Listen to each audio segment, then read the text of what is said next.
So what is ICSI? First ICSIன்னா என்னன்னு சிம்பிளாக புரிஞ்சுக்கலாம். ஃபுல் ஃபார்ம் என்ன அப்படின்னு பார்த்தீங்கன்னா இன்ட்ராசைட்டோபிளாஸ்மிக் ஸ்பெர்ம் இன்ஜெக்ஷன். இதை நாங்கள் ICSIன்னு சொல்கிறோம். சில பேர் அது ICSIன்னு சொல்கிறாங்க. That is a layman term. நாங்கள் அது ICSIன்னு தான் சொல்லுவோம். Medical term is ICSI. Normal IVFல என்ன நடக்கும் அப்படின்னா, ஒரு டிஷ்ஷில் ஒரு எக்கை வச்சு அந்த எக்கை சுற்றி லட்சக்கணக்கான ஸ்பெர்ம்ஸை வந்து வைப்போம். இதுக்கு ஒரு ஃபார்முலா கேல்குலேஷன் இருக்குது. ஒரு எக்குக்கு இத்தனை மில்லியன் ஸ்பெர்ம்ஸ் இருக்கணும்ன்ட்டு.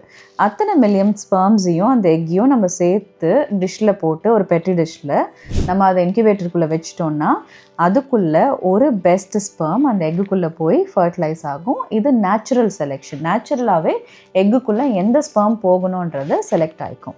ஆனால் ஸ்பெர்ம் கவுண்ட் ரொம்ப கம்மியாக இருந்ததுன்னா, இல்லை ஸ்பெர்மால் ஸ்விம் பண்ண முடியல, மொட்டிலிட்டி ரொம்ப கம்மியாக இருக்குது, மார்ஃபாலஜி ரொம்ப கம்மியாக இருக்குன்னா எக்கு கிட்ட அதால் போகவே முடியாது. அங்கே தான் ICSI நம்மளுக்கு ஹெல்ப் பண்ணுது. ICSIயில் நம்ம லக் நம்ப மாட்டோம். ஒரு ஹை பவர் மைக்ரோஸ்கோப்பை யூஸ் பண்ணி இருக்கிறதுலையே பெஸ்ட்டான ஹெல்தியான ஸ்பெர்மை டாக்டரே செலக்ட் பண்ணி அண்டர் த மைக்ரோஸ்கோப் ஒரு கருமுட்டைக்குள்ளே நாங்களே செலுத்துவோம். அது ஒரு சின்ன கிளாஸ் நீடலில் எடுத்து டைரெக்டாக எக்குள்ளே இன்ஜெக்ட் பண்ணுவோம். No rising, no competition. It's a direct entry. அதுதான் ICSI ப்ரொசீஜர்.